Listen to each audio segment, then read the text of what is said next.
Alright guys, Dominic here for Kit Guru, and today we are checking out an absolute beast of a monitor. This is the Philips Momentum 55.8 M1RY. So, as the name suggests, this supports a whopping 55-inch VA panel, and it's also running a 4K resolution. Not only that, but Philips is aiming this towards console gamers who want something faster than a typical TV. And that is thanks to not only the 120Hz refresh rate, remember that's at 4K, but also thanks to the improved input latency that you get with a monitor over a TV. Alongside the 4K 120 support, there's also some serious features on offer, including Vega Display HDR 1000 certification, so that's peak brightness up to 1000 nits, while there's also support for Philips Ambiglow backlighting, and there's even an integrated soundbar from Bowers & Wilkins. Priced at £1,199 here in the UK, is this the monitor you need to take your console gaming to the next level? Kicking off then with a look at the design, I have to say Philips have done a really good job at keeping this kind of minimalistic, understated and stylish.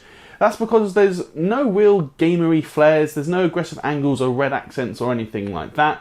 Instead, everything looks like it's geared to be positioned in a living room, and honestly, I have to say I'd be very happy putting this in my own living room.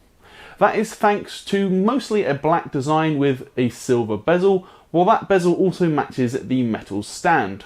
Adding to the stylish aesthetic is also that integrated soundbar, which comes pre-installed and working out of the box, so absolutely no setup is required. Like we said, this is provided by Bowers & Wilkins, and it offers 40W RMS output. That is thanks to the use of two tweeters, two 10W speakers, and then one 20W subwoofer. Additionally, Philips is also keen to emphasise that the soundbar itself is covered in a wool blend fabric from Kvadrat, and I think I'm saying that right. They're a premium textile manufacturer, so it's got this really lovely dark grey fabric, and again, it just ties the whole aesthetic together, making it look modern, stylish and perfectly suited to the living room. Round the back of the monitor now, things are pretty plain apart from one large glossy plastic panel towards the top of the monitor. We can, however, get a look at that hefty stand, which does come pre-installed, and that is designed to carry the weight of the 20 kilo panel. So obviously it is a very hefty unit. As it is such a large monitor, we don't get any pivot or swivel or rotation abilities with the included stand. However, it can tilt through -5 degrees to +10 degrees. Other things to note round the back include a small joystick which can be used to adjust any of the OSD settings. However, Philips have also included a small remote control, so again you can adjust all of your OSD settings with that remote, and it is definitely much easier than reaching round for the joystick. We can also get a look at the Ambiglow LEDs here. So there are 3 rows of LEDs, one on each side and then one at the top of the monitor. These can be programmed to display either a single static color, or my personal favorite, these LEDs can be configured to follow the video or follow the image that is on the screen and essentially extend the colors showing on the screen to those LEDs. And honestly, I have to say it is a really good addition. I've not used it before testing it with the Momentum, and it really does help give you that little bit more of an immersive experience. The last thing to touch on around the back of the monitor is the connectivity options, and this is definitely more important than you might initially think. Starting with the ports on the right hand side, here we've got a 3.5mm headphone input, and then we have one USB upstream port and 4 USB downstream ports. As for the video inputs though, and this is where things get interesting, we have 3 HDMI and 1 DisplayPort 1.4. Well, what's interesting about that, you ask? It comes down to those HDMI ports, and that's because they're HDMI 2.0 instead of HDMI 2.1. So in a nutshell, what that means is you can only get the 4K 120Hz refresh rate if you use a DisplayPort. And for PC gamers, obviously no problem. Almost all modern GPUs will have a DisplayPort, so we are set. However, the thing is, the Philips Momentum is clearly aimed to console gamers. It says so much on the very front of the box. What this means is, with no HDMI 2.1, the Momentum isn't going to be able to get 4K 120Hz with next-gen consoles.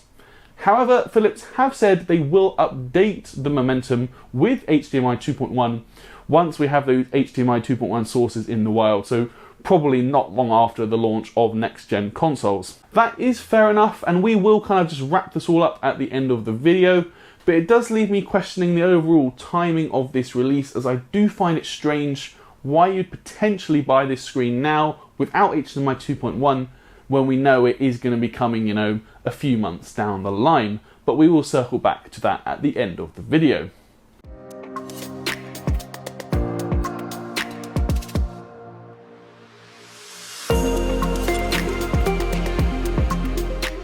We're going to move on now to talk about my experience using this monitor, and we'll start with my initial out-of-the-box impressions. Honestly, I have to say I thought the colours looked really good out of the box, and this is backed up by our Spider X colorimeter testing, as starting with measured colour gamuts, we see 100% sRGB coverage and then 94% of the DCI P3 colour space, which for a pure gaming monitor is definitely impressive. On top of that, the actual colour accuracy itself is also impressive, as we see an average delta E value come in below 2. So for a gaming monitor, again, this is a very solid result. For high-end professional displays, we'd typically be looking at a result of about 1, but anything under 3 is considered good. So again, coming in at under 2, a very strong opening result from the Momentum. Another thing I noticed pretty quickly is the strong VA contrast, and this measured in at over 3400 to 1, so a very good contrast ratio. This really presents itself in a punchy and very kind of cinematic looking image. So in games like Red Dead Redemption, which is already pretty atmospheric, I have to say the overall image quality was fantastic. Speaking of games using the out-of-the-box settings, it is worth saying I did notice a fair amount of motion blur, so diving into the OSD settings didn't surprise me too much to find out that overdrive is disabled by default. Philips calls its overdrive setting Smart Response, and there are 3 different options to choose from: fast, faster and fastest.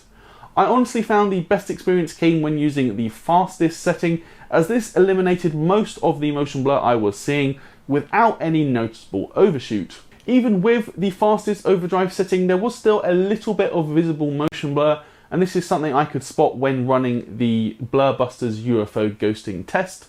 But honestly, in the games I tested, I couldn't really spot any visible motion blur here, at least nothing that was going to actually affect the gameplay. I think this is especially the case when we consider this is a 55-inch monitor, so users are going to be sitting further back from it, which means kind of motion artifacts aren't going to be as visible as if you were sitting right in front of it. The only other thing to note on this topic is a small amount of black smearing, but again, this is only going to be in those darker environments, and even then, I have seen it much worse on other VA panels, so for me, not really a big deal for the Momentum.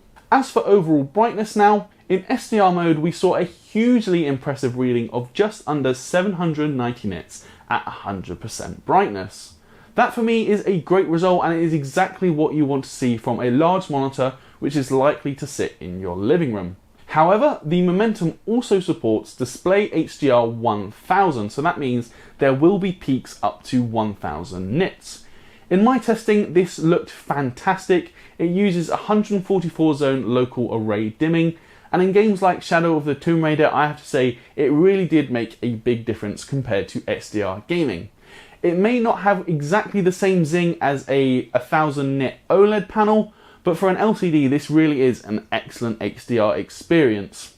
As the Momentum does use 144 zones of local dimming, I did notice a very small amount of haloing, but this was honestly only when I was moving the cursor over a black background. You can just see a slight fringing around that. In the games I tested, it really wasn't a problem. It is only very marginal, but it is just something I wanted to point out.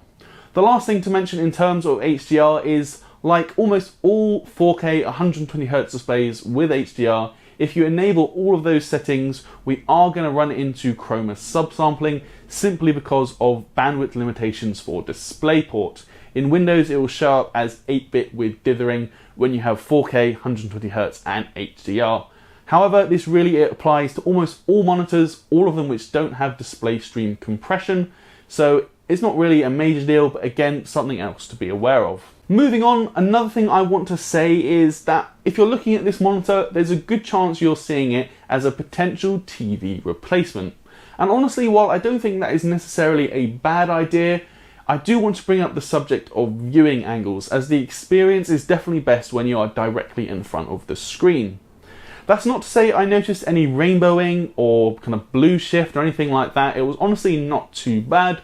But what I did notice was when I strayed off to a slight angle from the side, I did notice that the overall image does become significantly more muted overall. It loses its saturation and its vibrancy. This isn't really going to be a problem if you've got 2 or 3 people roughly in front of the screen sitting on a sofa, for instance. But when you do have a few more people in the room, maybe some people are spread out, some are in different corners, for instance, you are going to notice that the screen looks distinctly more flat. Elsewhere, no review of this monitor would be complete without touching on the B&W soundbar. While I don't have a load of experience using third-party soundbars, compared to the integrated speakers on my LG B9 TV, I have to say that the soundbar definitely sounded a fair bit fuller. It was definitely a slightly richer sound, and also the bass definitely had a bit more of a kick to it. You can also choose from a range of different presets if you want to tweak the sound, and you can even fully customize it with a 6-band EQ. It's also hugely impressive to see just how loud this soundbar gets at full whack, as we measured a reading of over 90 decibels at a distance of 2 meters. So this is going to fill a room and then some. This definitely helps add a bit more versatility to the momentum overall, as I'd definitely be happy listening to music through this monitor, which I wouldn't want to do on my TV, for instance. So if you're looking to kind of step up the audio game in your living room, this is going to be a very easy way to do so. Finally, the last thing that I want to say is that this screen does indeed support AMD FreeSync Premiere Pro. Philips doesn't actually mention G-Sync compatibility anywhere on the product page for the Momentum, at least as far as I could see, but I did all my testing with an RTX 2080 Ti, and I'm happy to report I experienced no issues throughout all of my testing. So if you do have an Nvidia GPU you wanted to know about G-Sync compatibility, you should be good to go.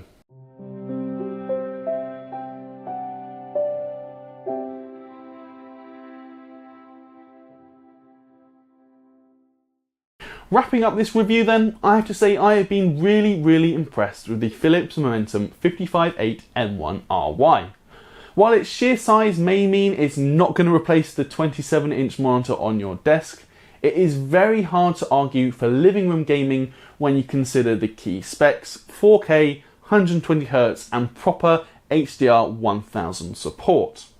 My main criticism then really just does come down to the timing of this release. For me personally, I don't quite understand why you would rush out to buy this particular model now when it doesn't have HDMI 2.1. Considering Philips has said there is going to be a model coming out in the next few months, presumably when next-gen consoles launch, that will have HDMI 2.1, for me I do think it's going to be prudent just to wait that bit longer. You're going to get HDMI 2.1, so you'll be able to use it with next-gen consoles, and it just means your overall purchase is a little bit more future-proof. If you do want to buy it now, obviously at £1,199, it's not exactly cheap, but you are getting a heck of a lot of monitor for your money, and obviously those with DisplayPort can get 4K 120Hz no problems. Anyone else looking for this for console gaming though may want to wait for that HDMI 2.1 version.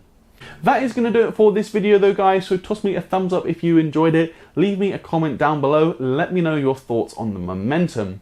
If you haven't subscribed already, now would be a perfect time to do so, as we've just hit 100k subs and we're giving away a custom built PC worth almost £4,000.